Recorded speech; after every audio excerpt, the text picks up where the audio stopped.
तो आपने थंबनेल में तो देख ही लिया होगा कि इस वीडियो में हम बात करेंगे salient features of the Indian constitution, मतलब कि इस कॉन्स्टिट्यूशन के वो बहुत ही इंपॉर्टेंट, महत्वपूर्ण, यूनिक फीचर्स जो कॉन्स्टिट्यूशन ऑफ इंडिया को एक बेहतर स्थान प्रोवाइड करवाते हैं among the other constitution of the world.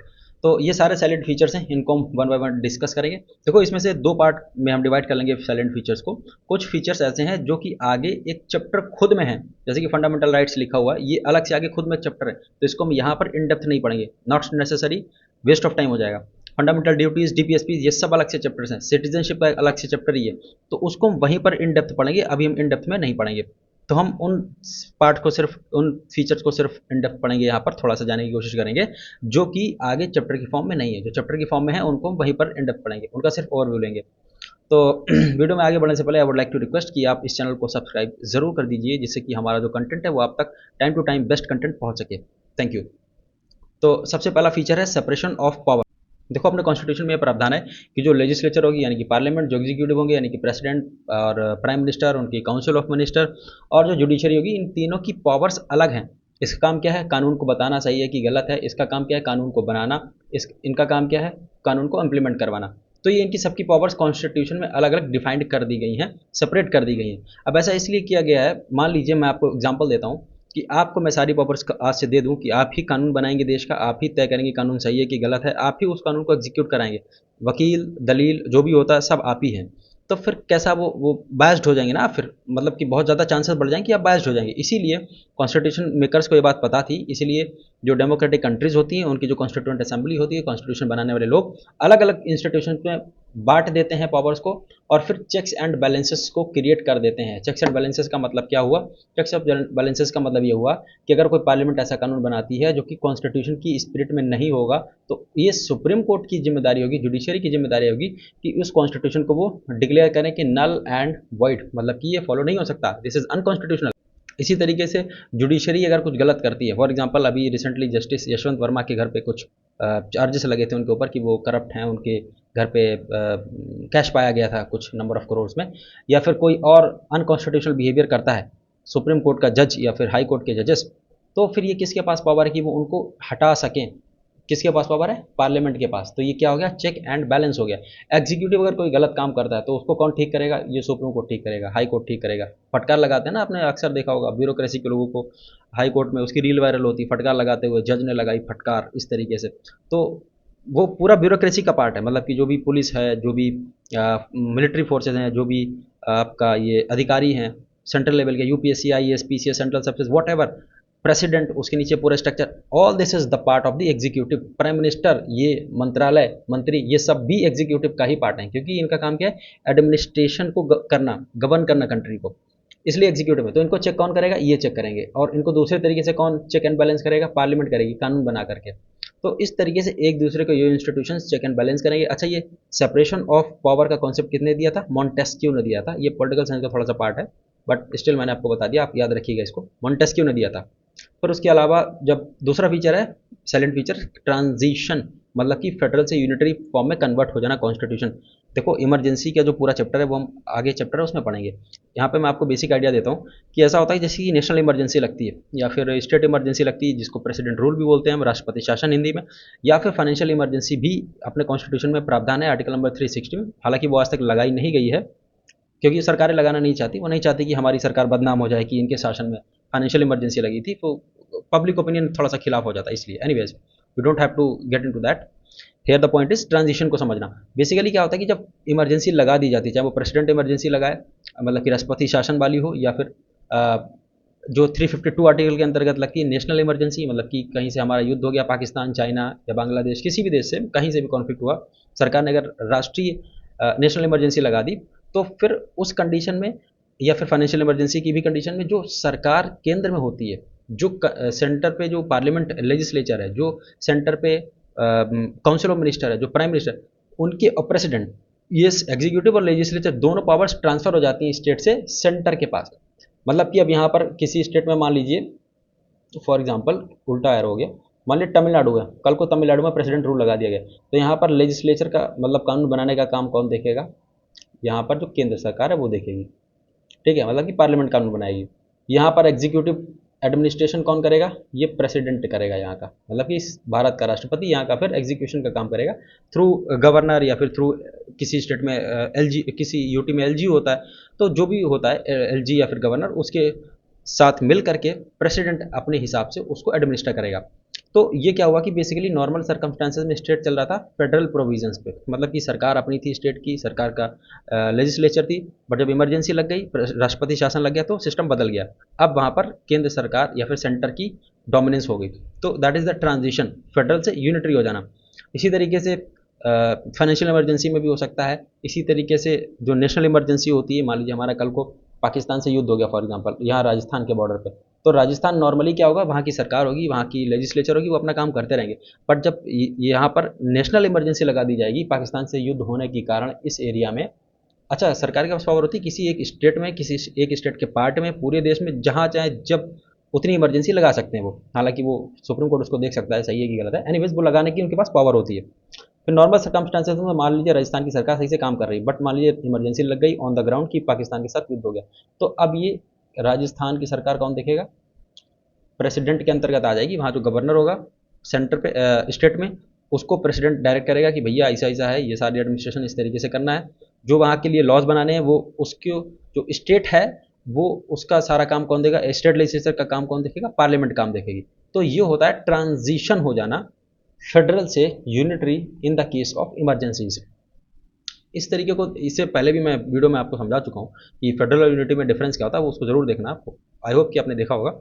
फिर ग्रैनविल ऑस्टिन ने उसको बोला है कोऑपरेटिव फेडरलिज्म, फिर आइवर जेनिंग्स से बोला है फेडरेशन विद सेंट्रलाइजिंग टेंडेंसी। मतलब इन सभी का कहने का देखो मतलब यही है कि फेडरेशन से यूनिटरी सिस्टम बन जाता है जब कोई इमरजेंसी की सिचुएशन आती है, ये ट्रांजिशन हो जाता है इसका। तो इन सभी के जो कमेंट्स हैं उनको आपको याद रखना है, क्योंकि ये प्रीलिम्स के क्वेश्चन में आ चुका है और आगे भी आने की काफ़ी संभावना है, चाहे वो स्टेट पीसीएस हो, वेदर इट इज़ यूपीएससी।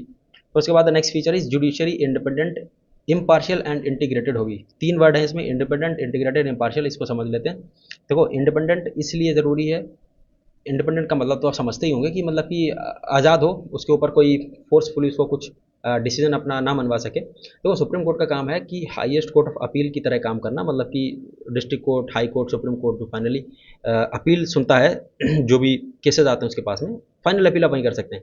फिर guarantor of the fundamental right होता है सुप्रीम कोर्ट, मतलब कि जो आपके मौलिक अधिकार मिले वो अगर वायलेट होते हैं तो you can directly go to the supreme court. ये हुआ guarantor of the fundamental rights का मतलब, ठीक है।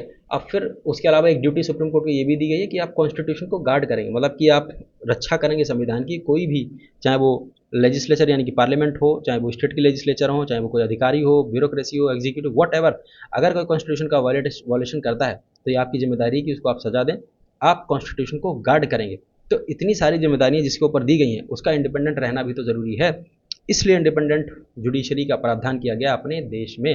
अब ये कैसे सुनिश्चित होता है कि जुडिशरी इंडिपेंडेंट रहेगी, इसके लिए बहुत सारे प्रावधान डाले गए कॉन्स्टिट्यूशन में, जो कि हम जुडिशरी के चैप्टर में पढ़ेंगे, बट मैं आपको कुछ बता देता हूँ। जैसे कि सिक्योरिटी ऑफ टेन्योर, मतलब कि जो जजेस होंगे उनका जो कार्यकाल होगा, हिंदी में बोलते हैं टेन्योर अंग्रेजी में, तो उनका टेन्योर फिक्स होगा, उसको अब बदल नहीं सकती सरकार। मतलब कि सरकार ने मान लीजिए फाइनली प्रेसिडेंट ने अपॉइंट कर दिया किसी जज को, फिर प्रेसिडेंट कहे नहीं नहीं तुम वापस आ जाओ, तुम ठीक काम नहीं करो, ऐसा नहीं हो सकता। उनकी जो सर्विस कंडीशंस होती हैं, मतलब जिन शर्तों पर उनको जॉब में लिया जाता है, जज बनाया जाता है, उन सर्विस की कंडीशंस को after the appointment of the जज, अपॉइंटमेंट हो जाने के बाद में आप बीच में बदल नहीं सकते, ठीक है। तो ये एक अलग तरीका है जिससे कि सुनिश्चित होता है कि वो इंडिपेंडेंट रहेंगे जजेस। उसके अलावा जो उनकी सैलरी है, उनको सैलरी की चिंता ना हो, एकदम बेहतरीन फैसला दे सके अंधाधुंध, उसके लिए उनको क्या किया जाता है कि सैलरी दी जाती है कंसोलिडेटेड फंड ऑफ इंडिया से, ताकि वो इंडिपेंडेंटली बिना चिंता के कि पैसा आएगा कि नहीं आएगा, इसकी चिंता के बिना वो काम कर सके। पार्लियामेंट को वोट करने का अधिकार नहीं है, इस पर डिस्कस कर सकते हैं बट वोट नहीं कर सकते। ये जो जुडिशरी की जो सैलरी दी जाती है जजेस की। इसके अलावा जो सुप्रीम कोर्ट होता है वो अपने प्रोसीजर को खुद रेगुलेट करता है। सुप्रीम कोर्ट कहाँ पर बैठेगा, कितनी बेंचेस होंगी, ये सब तय अपना जो सुप्रीम कोर्ट पूरी जुडिशरी का सिस्टम तय करता है, उसका एक पूरा अलग सिस्टम है, वो जुडिशरी में पढ़ेंगे। तो इन इसके अलावा भी बहुत सारी तरीके होते हैं, चीज़ें होती हैं जिससे कि इंश्योर होता है कि जुडिशरी इंडिपेंडेंट होगी। नंबर टू, इंटीग्रेटेड का मतलब हो गया कि देखो जुडिशरी जो अपना कोर्ट्स का सिस्टम है वो एक ही सिस्टम है, मतलब कि supreme court at the top, then high court of the states, अलग अलग स्टेट के high court, then district court, उसके ऊपर लोअर जुडिशरी, ये पूरी एक ही चेन है, ये पूरी एक चेन इंटीग्रेटेड तरीके से काम करती है। इसके विपरीत अमेरिका में क्या होता है कि उनका स्टेट्स का सिस्टम कोर्ट्स का अलग होता है, सेंट्रल गवर्नमेंट का सिस्टम अलग होता है। बट इंडिया में एक ही सिस्टम है, एक ही तरीके से काम करेगा। और ये सारे court, supreme court, high court, district court, केंद्र और स्टेट, स्टेट गवर्नमेंट और सेंट्रल गवर्नमेंट दोनों के लॉज को इम्प्लीमेंट करवाते हैं। बट ये अमेरिका में नहीं होता। उनके जो स्टेट्स के कोर्ट हैं वो स्टेट के लॉज को इम्प्लीमेंट कराएंगे, जो सेंट्रल के कोर्ट्स हैं वो सेंट्रल के लॉज को इम्प्लीमेंट कराएंगे। तो ये डिफरेंस हुआ। और ये मतलब हुआ कि इंटीग्रेटेड एकल मतलब एकीकृत जुडिशरी का मतलब क्या है। फिर इम्पार्शियल होना बहुत ज़रूरी है। तो जब इतनी सारी जिम्मेदारी दी जा रही हैं तो इम्पार्शियल होना बहुत ज़रूरी है। किसी स्टेट के प्रति जुडिशरी का बायस नहीं होना, किसी व्यक्ति के खिलाफ बायस नहीं हो सकती जुडिशरी। इसलिए अपने कॉन्स्टिट्यूशन में इम्पार्शियलिटी का भी प्रावधान किया गया है through various provisions, checks and balance and all that. तो this is the meaning of independent, integrated and impartial judiciary. अब हम मूव करते हैं कि ये कॉन्स्टिट्यूशन जो अपना है वो बहुत सारे सोर्सेज से ड्रॉ किया गया है। जैसे कि फंडामेंटल राइट्स का कॉन्सेप्ट लिया गया है, यूएसए से फंडामेंटल राइट्स लिए गए हैं। और फॉर एग्जांपल जो directive principles of the state policy DPSP लिए गए हैं अपने। आयरलैंड एक कंट्री है यहाँ पर, सॉरी यहाँ पर नहीं, ये कंट्री है यहाँ पर। फिर यहाँ पे सोशलिस्ट जो सिस्टम है, सोशलिज्म की फिलॉसफी, ये कहाँ से ली गई, यूएसएसआर से ली गई है। और suspension of the fundamental rights in emergency, ये कंट्री है यूरोप में, जर्मनी, यहाँ से लिया गया है। मतलब ये मैं आपको बता रहा हूँ सिंपली, लेकिन इसका एक अलग से चैप्टर है sources of the Indian constitution, उसको हम अलग से पढ़ेंगे। बट यहाँ पर मैं आइडिया दे रहा हूँ कि बहुत सारे देशों से बहुत सारे प्रोविजंस पढ़े गए, उनको अडॉप्ट किया गया अपने कॉन्स्टिट्यूशन में अपने लोगों की ज़रूरतों के हिसाब से। ऐसा नहीं कि कॉपी पेस्ट कर लिया गया। इसी बात को डॉक्टर अम्बेडकर साहब ने कहा है कि we have ransacked, we have made the Indian constitution after ransacking all the known constitution of the world। मतलब जो भी उस टाइम पे जब बनाया जा रहा था अपना संविधान, जो भी और दुनिया भर के तमाम संविधान थे उनको पढ़ा गया, देखा गया। फिर उसमें से जो अच्छे अच्छे प्रोविजंस थे वो अपने कॉन्स्टिट्यूशन में इन्वॉल्व कर दिए गए। इसका एक क्रिटिसिज्म की है, ये तो बैगेज ऑफ बोरोइंग्स है, मतलब कि सबसे उधार मांग मांग करके अपना कॉन्स्टिट्यूशन बना लिया, वो अलग चीज़ है, वो आप पढ़ लेना खुद से। बेसिक आइडिया यहाँ पर यह है कि बहुत सारे सोर्सेज से अपने कॉन्स्टिट्यूशन को बनाया गया। बट इसमें जो सबसे ज़्यादा इम्पैक्ट रहा है वो रहा है गवर्नमेंट ऑफ इंडिया एक्ट 1935 का, जो सबसे प्रोफाउंड इम्पैक्ट रहा है, that is government of India act 1935। फिर उसके बाद में अब इसमें देखेंगे कि फेडरल, ये आपको याद रखना बाय द वे, कि federal scheme, judiciary, governance, emergency powers, PSC, public service commissions और एडमिनिस्ट्रेटिव डिटेल्स, ये सब 1935 गवर्नमेंट ऑफ इंडिया एक्ट से ली गई हैं। हालांकि इसके भी मैं पढ़ाऊंगा अभी आपको कि सोर्सेज ऑफ इंडियन कॉन्स्टिट्यूशन में पढ़ाऊंगा इसको, तो आप इसको याद रखना जरूरी होता है। फिर parliamentary form of the government होगी। इसको वेस्टमिंस्टर फॉर्म ऑफ गवर्नमेंट भी बोलते हैं, मतलब जो ब्रिटेन का सिस्टम है। रिस्पॉन्सिबल गवर्नमेंट भी बोलते हैं इसको। रिस्पॉन्सिबल गवर्नमेंट इसलिए बोलते हैं कि जो काउंसिल ऑफ मिनिस्टर होती है, प्राइम मिनिस्टर जिसको हेड करता है, मतलब कि केंद्रीय मंत्रिमंडल और उसकी कैबिनेट, जो प्रधानमंत्री, ये पूरे लोग, मंत्री सभी किसको रिस्पॉन्सिबल होते हैं, they are responsible to the Lok Sabha. ध्यान देना, लोकसभा बोला मैंने, राज्यसभा या पार्लियामेंट नहीं बोला। ये एक मल्टीपल चॉइस क्वेश्चन है कि जो गवर्नमेंट है वो किसको रिस्पॉन्सिबल होती है, लोकसभा को, राज्यसभा को, या फिर पार्लियामेंट को, किसको, नन ऑफ द अबव। तो आंसर होगा लोकसभा ओनली, सिर्फ लोकसभा को, लोअर हाउस को ही रिस्पॉन्सिबल होती है। तो क्या होती है, क्यों होती है, मैं आपको पार्लियामेंट वाले चैप्टर में बताऊंगा। बट अभी समझ लीजिए इसको रिस्पॉन्सिबल गवर्नमेंट बोलते हैं क्योंकि इसकी जिम्मेदारी फिक्स होती है लोकसभा में। फिर उसके अलावा इसको कैबिनेट गवर्नमेंट भी बोलते हैं। कैबिनेट देखो आप ये समझ लीजिए कि एक होता है, ये हो गए काउंसिल ऑफ मिनिस्टर, फिर एक होता है कैबिनेट, ये कैबिनेट हो गया। मतलब काउंसिल ऑफ मिनिस्टर का जो साइज है वो बड़ा है, मतलब 70 मिनिस्टर मंत्री होते हैं, वो काउंसिल ऑफ मिनिस्टर में आ जाते हैं, सारे मंत्री लगभग इसमें आ जाते हैं, लगभग क्या ही जाएंगे। फिर जो जो कैबिनेट होती है उसमें कुछ चुनिंदा मंत्री होते हैं, 15-20 कुछ होते हैं। Home minister, defence minister, external affair, मतलब कि जो इंपॉर्टेंट मिनिस्ट्रीज होती हैं, फाइनेंस मिनिस्टर, ये मंत्री जो होते हैं इनको बोला जाता है कैबिनेट मिनिस्टर। तो इसको, जो कैबिनेट होती है पूरी, ये सारे मंत्री का ग्रुप होता है, फाइनेंस, डिफेंस, होम, ये ज़्यादा इंपॉर्टेंस होती है, ज़्यादा डिसीजंस लेते हैं, इनकी मीटिंग्स अलग होती हैं। तो इसलिए बोला जाता है कि इस कैबिनेट का प्रभाव ज़्यादा है सरकार पर, इसलिए इसको बोल दिया गया कि ये तो कैबिनेट वाली सरकार है। तो दैट इज द मीनिंग कि कैबिनेट गवर्नमेंट है। Prime ministerial form of government भी बोलते हैं, मतलब कि प्रधानमंत्री का बोलबाला होता है इस पूरी सिस्टम ऑफ गवर्नमेंट में। Prime minister is the central की आर्क। अब देखो इसको थोड़ा सा कंपेयर करके देख लेते हैं पार्लियामेंट्री फॉर्म ऑफ गवर्नमेंट में, क्योंकि ये इसका आगे चैप्टर आने वाला है नहीं। तो पार्लियामेंट्री सिस्टम जो होता है, जो सरकार होती है, वो बेस्ड होती है कोऑपरेशन पे। मतलब कि जो अपने प्रधानमंत्री होते हैं, जो काउंसिल ऑफ मिनिस्टर होती है, वो एमपी भी होते हैं, मेंबर ऑफ पार्लियामेंट भी होते हैं। पार्लियामेंट के मेंबर होने का मतलब कि वो लेजिस्लेचर का भी पार्ट हैं, अपने एमपीज, ठीक है। और फिर मंत्री भी होते हैं, जैसे डॉक्टर एस जयशंकर और निर्मला सीतारमन जी और ये अमित शाह जी, ये सब लोग लेजिस्लेचर का भी पार्ट है। ये एमपी भी तो है, चुनाव लड़ते जीत करके आते हैं, तो लेजिस्लेचर का पार्ट होगा। ये मंत्री भी हैं तो वो एग्जीक्यूटिव का भी पार्ट होगा। तो अब इसमें लेजिस्लेचर और एग्जीक्यूटिव एक दूसरे के साथ मिल करके कॉपरेशन के साथ में काम कर रहे हैं। ये मतलब हुआ कि पार्लियामेंट्री जो सिस्टम होता है वो कॉपरेशन के हिसाब से काम करता है। इसके विपरीत आप चले जाइए अमेरिका में, जाइए मत, बस यहीं से देखिए स्क्रीन पे। प्रेसिडेंट जो होता है अमेरिका का राष्ट्रपति ट्रंप, वो वहाँ की जो लेजिस्लेचर है उसका पार्ट नहीं है। वहाँ का जो लोकसभा राज्यसभा मतलब कि वहाँ का जो house of representatives and the senate है उसका वो पार्ट नहीं है। तो वहाँ पर सेपरेशन होता है, कंप्लीट सेपरेशन होता है लेजिस्लेचर और एग्जीक्यूटिव के बीच में। दैट इज द आइडिया है कि जो पार्लियामेंट सिस्टम होता है वो कॉपरेशन पे बेस्ड होता है, प्रेसिडेंट वाला जो राष्ट्रपति वाला होता है वो सेपरेशन पे बेस्ड होता है। फिर नॉमिनल एंड रियल एग्जीक्यूटिव का मतलब देखिए ये होता है कि जो एग्जीक्यूटिव मतलब कि जो सारे डिसीजंस लेगा, एडमिनिस्ट्रेशन को देखेगा वो। अब ये दो तरीके के एग्जीक्यूटिव होते हैं, जैसे जीडीपी होती है, रियल जीडीपी, नॉमिनल जीडीपी, ठीक है। इसी तरीके से वो मैं समझाऊंगा नहीं अभी आपको, वो इकोनॉमिक्स का कॉन्सेप्ट है। नॉमिनल एग्जीक्यूटिव होता है अपना प्रेसिडेंट, मतलब कि सारी जो एग्जीक्यूटिव डिसीजंस लिए जाएंगे वो प्रेसिडेंट के नाम पे ही लिए जाएंगे। कि जैसे कि इमरजेंसी लगानी किसी भी स्टेट में तो वो प्रेसिडेंट के नाम पे लगाई जाएगी, ठीक है, साइन उस पर प्रेसिडेंट का ही होगा। नेशनल इमरजेंसी लगानी प्रेसिडेंट करेगा, या फिर कोई फाइनल लॉ बनेगा तो उस पर साइन किसका होता है, प्रेसिडेंट का होता है। तो नाम मात्र कौन प्रेसिडेंट, नाम मात्र कौन हेड है एग्जीक्यूटिव का, वो है प्रेसिडेंट। बट रियल एग्जीक्यूटिव कौन है, प्राइम मिनिस्टर। कैसे, रियल एग्जीक्यूटिव कौन है, प्राइम मिनिस्टर, किसकी, कैबिनेट, काउंसिल ऑफ मिनिस्टर।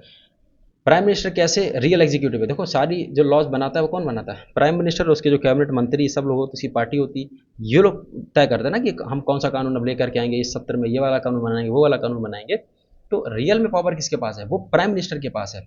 तो इसलिए प्राइम मिनिस्टर जो होता है वो रियल एग्जीक्यूटिव होता है। हालांकि साइन किसके होंगे, नॉमिनल मतलब कि नाम मात्र, वो प्रेसिडेंट होता है। आपको समझ में आया होगा आई होप। फिर हम आते हैं मेजोरिटी पार्टी का रूल होगा, मतलब ये तो सभी को पता होता है कि जो पार्लियामेंट या फिर देश में जो गवर्न करेगी पार्टी, वो कौन सी पार्टी होगी, जिसके पास मेजोरिटी होगी, जिसके पास सबसे ज़्यादा सीट्स होंगी लोकसभा में, वो पार्टी गवर्न करेगी, वो पार्टी रूल करेगी। फिर next is collective responsibility. Collective responsibility का देखो मतलब ये होता है कि जो पार्लियामेंट होगी उसमें कुछ मंत्री होंगे, मतलब कि सॉरी लोकसभा होगी, हाँ पार्लियामेंट भी कह सकते हैं। जो पार्लियामेंट होगी उसमें से कुछ राज्यसभा से कुछ लोकसभा से मंत्री, अच्छा दोनों से मेंबर मंत्री हो सकते हैं, ऐसा नहीं कि राज्यसभा के नहीं हो सकते, लोकसभा राज्यसभा दोनों से मंत्री बनाए जा सकते हैं। वो पार्लियामेंट के चैप्टर में आपको समझाऊंगा अभी आगे। तो मैं ये कह रहा था कि कलेक्टिव रिस्पॉन्सिबिलिटी का मतलब ये है कि जो कैबिनेट होगी, काउंसिल ऑफ मिनिस्टर होगी, प्राइम मिनिस्टर होंगे, ये सभी रिस्पॉन्सिबल होंगे किसको, लोकसभा को। इनकी जवाबदेही कहाँ तय होगी, लोकसभा में। इनसे सवाल पूछा जाएगा कि आपकी ये पॉलिसी है, जो एमपीज होंगे, विपक्ष के हों, इन्हीं की पार्टी के हों, दूसरे सहयोगी दलों के, सब पूछेंगे ये सवाल कि आपने ये पॉलिसी बनाई, ये डिसीजन, इसका जवाब दीजिए। आपने देखा भी होगा वो फिर कैबिनेट मिनिस्टर्स जो होते हैं उनको जवाब देना पड़ता है, प्रधानमंत्री को भी जवाब देना पड़ता है। तो इनकी रिस्पॉन्सिबिलिटी कहाँ फिक्स होती है, लोकसभा में जा करके। ये किसके रिस्पॉन्सिबल होते हैं, लोकसभा को। और इसके साथ में अब आता है कलेक्टिव रिस्पॉन्सिबिलिटी का मेन एस्पेक्ट, कि ये जो सभी मंत्री होंगे, मान लीजिए ये प्राइम मिनिस्टर है, इनके आजू बाजू में ये कोई मिनिस्टर बैठा हुआ है, कोई मिनिस्टर है, ये सब मिनिस्टर, ये पूरी काउंसिल ऑफ मिनिस्टर है, डिफेंस, फॉरेन, एक्सटर्नल, सारे मिनिस्टर हैं। अब ये सभी मिनिस्टर मिल करके, इनकी मीटिंग्स भी होती है बाय द वे, ये मिल करके कोई डिसीजन लेंगे। अब उस डिसीजन को, मान लीजिए कोई एक मंत्री है वो इस डिसीजन से सहमत नहीं है, ये वाला मंत्री, लेकिन इसकी ये जिम्मेदारी बनती है, सुनिए कलेक्टिव रिस्पॉन्सिबिलिटी है इसकी, कि इसने जो पूरी कैबिनेट ने मिल करके डिसीजंस लिए हैं वो इसको डिफेंड करेगा। सहमत तो नहीं है, मतलब जैसे कि आप अपने घर में हो सकता है किसी से सहमत ना होते हो, बट आप बाहर निकलते हैं तो आप अपने घर का पक्ष लेते हैं। इसी तरीके से जब ये डिसीजन लेगी, ये कैबिनेट मंत्रालय, ये पूरा जो ग्रुप होगा इनका डिसीजन लेगा, उसको डिफेंड करना पड़ेगा इसको, जबकि ये सहमत नहीं है।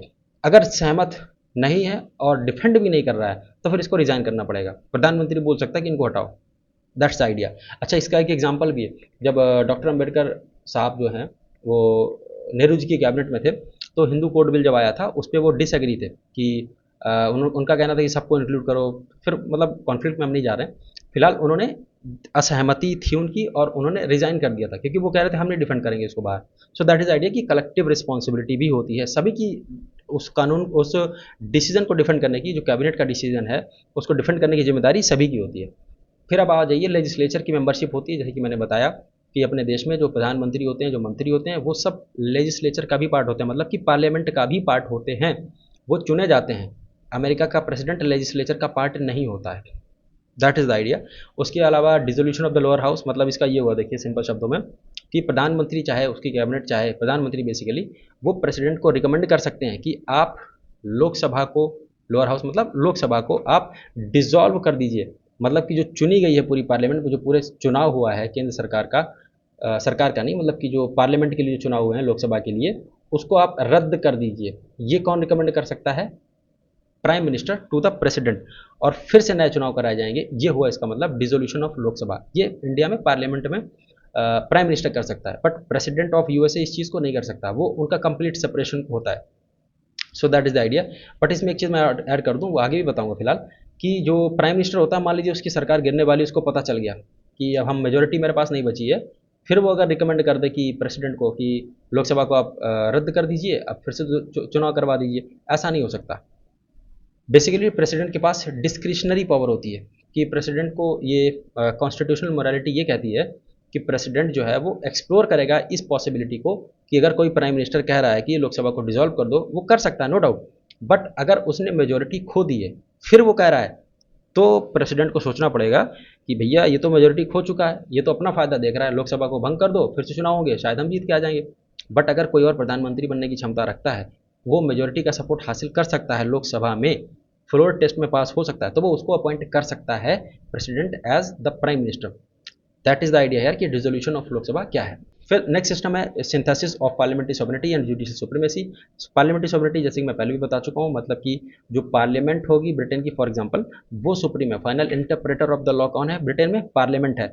अमेरिका में वही चीज़ क्या हो जाती है? बदल जाती है, जुडिशियल सुप्रीमेसी हो जाती है। मतलब कि वहाँ पर कौन तय करेगा कि फाइनल इंटरप्रिटेशन कौन करेगा कानून का, संविधान का? वहाँ की जुडिशियरी करेगी। This is the difference.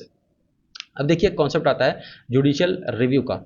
India में जुडिशियल रिव्यू का जो कॉन्सेप्ट है वो थोड़ा सा नैरो है, और जो अमेरिका में जुडिशियल रिव्यू का कॉन्सेप्ट है वो वाइडर है। क्या मतलब कहना चाह रहा हूँ मैं? देखो, यूएस में क्या होता है? Due process of law, India में प्रोसीजर इस्टेब्लिश्ड बाई लॉ। मतलब इंडिया में कानून जो प्रोसीजर इस्टेब्लिश करेगा उसके हिसाब से काम होगा। मतलब कानून में अगर कहीं पर लिखा हुआ है कि किसी का इलीगल घर है, उसको सरकार के पास ये पावर है, एडमिनिस्ट्रेशन के पास, कि उसको तोड़ा जा सकता है। तो ये हो गया प्रोसीजर इस्टेब्लिश्ड बाई लॉ। ठीक, प्रोसीजर के बाद उसको तोड़ दिया जाएगा। और ड्यू प्रोसेस ऑफ लॉ का मतलब ये हो गया कि उस घर को तोड़ा तो जाएगा, मतलब कि प्रोसीजर इस्टेब्लिश्ड बाय लॉ, जो कानून में लिखी बात है वो तो फॉलो होगा, बट जो वो बात लिखी हुई है, वो जो प्रोसीजर लिखा हुआ है, वो भी जस्ट न्याय संगत सही होना चाहिए। ये डिफरेंस हुआ ड्यू प्रोसेस लॉ में और प्रोसीजर इस्टेब्लिश्ड बाय लॉ में। इंडिया में रिसेंटली एक फेमस केस हुआ है Zulfikar Haider versus state of Uttar Pradesh. शायद ये मोस्ट प्रॉब्ली ये इलाहाबाद के रहने वाले थे, और इनके घर को बुलडोज़ किया गया था। फिर इन्होंने धीरे धीरे, ये एडवोकेट थे बाय द वे, ये सुप्रीम कोर्ट में गए। सुप्रीम कोर्ट में जज ने ये बोला कि ये फैसला सरकार का, एडमिनिस्ट्रेशन का बेसिकली गलत था, और उस सरकार के ऊपर फाइन लगाया गया। क्यों? इन्होंने, सुप्रीम कोर्ट ने बोला कि यहाँ पर due process of law follow नहीं किया गया। मतलब कि ठीक है, आप अगर किसी का घर सर्टिफिकेट नहीं है उसके पास कि वो सही बना है कि नहीं, उसका नक्शा पास है कि नहीं है, तो उसको कानून के हिसाब से तो तोड़ा जा सकता है, no doubt. But due process of law होना चाहिए, मतलब कि उसको एम्पल अमाउंट ऑफ टाइम देना चाहिए, पर्याप्त समय देना चाहिए। ये नहीं कि शाम को नोटिस चिपकाया, सुबह को उजाड़ दिया, ऐसा नहीं हो सकता। सो बेसिकली आपको समझ में आ गया होगा कि प्रोसीजर भी फेयर होना चाहिए कानून में जो लिखा हुआ है, that is due process of law. And procedure established by law का मतलब हो गया सिंपली जो भी प्रोसीजर कानून में लिखा है दैट विल बी फॉलोड। सही है, गलत है, अच्छा बुरा, डज नॉट मैटर, प्रोसीजर वही फॉलो होगा। That is the difference. Synthesis आपको समझ में आएगा। अगला टॉपिक है fundamental rights and DPSPs. And देखो, ये इनके अलग अलग चैप्टर हैं, उसको वही डिटेल में पढ़ेंगे। पार्ट थर्ड में फंडामेंटल राइट्स लिखे हुए हैं, डीपीएसपी लिखे हुए हैं पार्ट 4 में, और पार्ट 4A में लिखा हुआ है फंडामेंटल ड्यूटीज़। तो आर्टिकल 12 से 35 तक फंडामेंटल राइट्स हैं। डीपीएसपीज आपके लिखे हुए हैं कॉन्स्टिट्यूशन में 36 से 51 तक, और 51A आर्टिकल जो है उसमें लिखे हुए हैं फंडामेंटल ड्यूटीज़। ये आपको हम वहीं पे पढ़ाएंगे। बेसिकली इतना इसमें मैं ऐड कर देता हूँ कि फंडामेंटल राइट्स में क्या है कि ये पॉलिटिकल डेमोक्रेसी को इस्टेब्लिश करने की कोशिश करते हैं। पॉलिटिकल डेमोक्रेसी हम पहले भी वीडियो में समझ चुके हैं, आगे भी समझेंगे। डीपीएसपीज क्या करते हैं? सोशल एंड इकोनॉमिक डेमोक्रेसी को इस्टेब्लिश करने की कोशिश करते हैं, आगे समझेंगे। फंडामेंटल ड्यूटीज़ आपकी मौलिक कर्तव्य हैं, आपको फॉलो करने चाहिए, वो भी आगे ही पढ़ेंगे, कोई ज़रूरत नहीं है उनको ज़्यादा एलेबोरेट करने की। सेक्युलर स्टेट होगा इंडिया में, ये कॉन्स्टिट्यूशन इन्विजन करता है, ये कॉन्स्टिट्यूशन का साइलेंट फीचर है। मतलब कि ये भी मैं समझा ही चुका हूँ, वैसे प्रीवियस वीडियो में आपने देखा होगा कि इंडिया में नेगेटिव सेक्युलरिज्म है कि पॉजिटिव है, वेस्टर्न सिस्टम क्या है, इंडियन सिस्टम क्या है, वो उसको वहीं देखना है। I will not explain again. फिलहाल देखो, ये सेक्युलर स्टेट का मतलब ये हो गया कि जो स्टेट होगा, राज्य होगा, उसका कोई अपना पर्सनल फेवर नहीं होगा किसी धर्म के प्रति। मतलब कि इंडिया में ऐसा नहीं है कि जो भारत की सरकार है, जो भारत देश है, वो किसी एक धर्म को, विशेष को ज़्यादा अच्छा स्थान दे, बाकी को कहेगा नहीं नहीं तुम इन्फीरियर हो। फॉर एग्जाम्पल आप चले जाइए पाकिस्तान में, आप देख लीजिए सऊदी अरब में, मिडल ईस्ट की कई सारी कंट्रीज़ हैं, अफ़गानिस्तान और इज़राइल, वहाँ का जो स्टेट रिलीजन है वो ज्यूस का जो रिलीजन है वो है जुडाइज़्म। इस तरीके से अलग अलग जो देश हैं दुनिया भर में, कई देशों का धर्म, स्टेट का धर्म सेम है, वो उसको फेवर करते हैं ज़्यादा।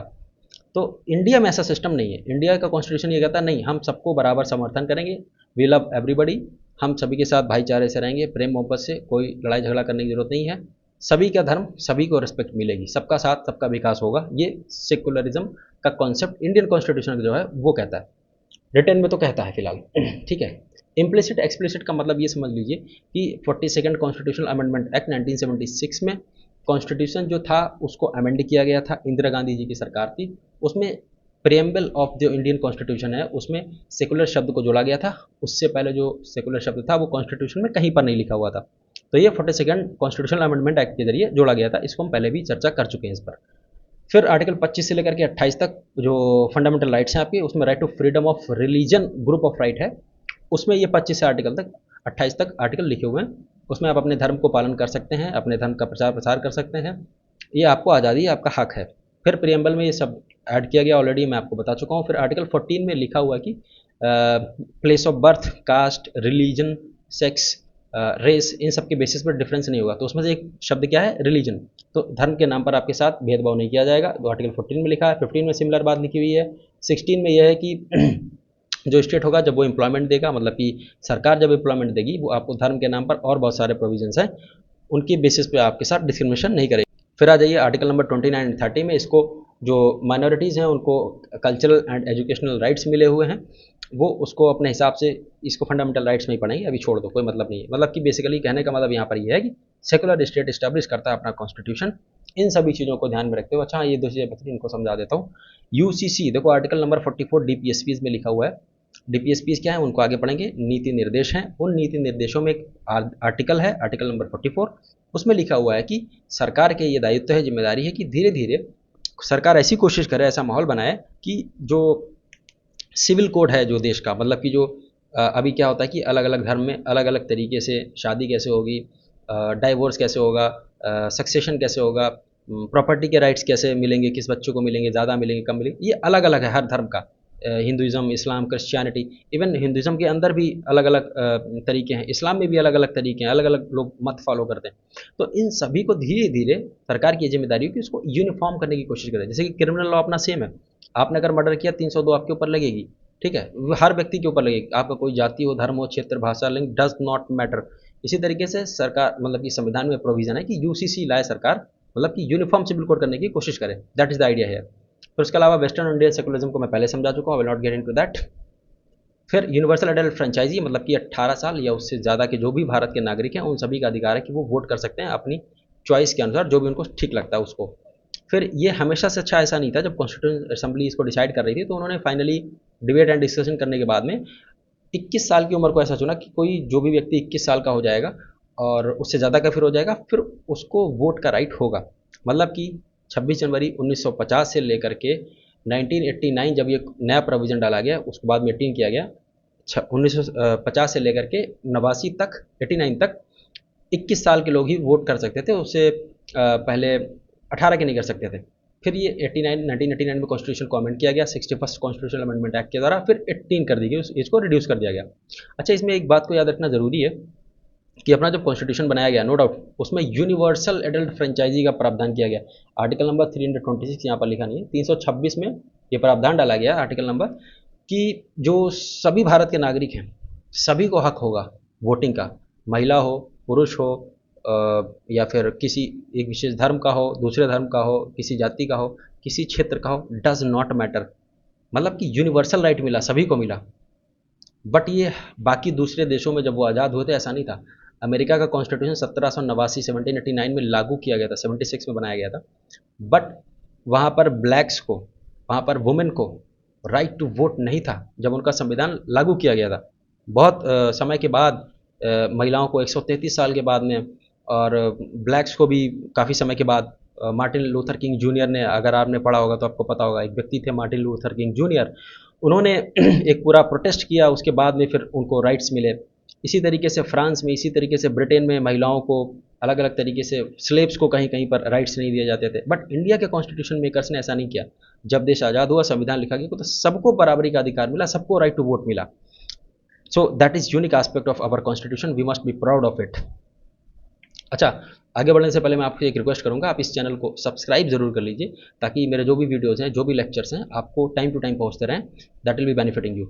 तो the next feature is independent bodies का एग्जिस्ट होना, जैसे कि CAG, supreme court, election commission, UPSC. अब बेसिकली क्या है कि ये सारी बॉडीज़ जो हैं ये इंडिपेंडेंटली काम करती हैं, मतलब कि सरकार के दबाव में या फिर किसी और के दबाव में काम नहीं करती हैं।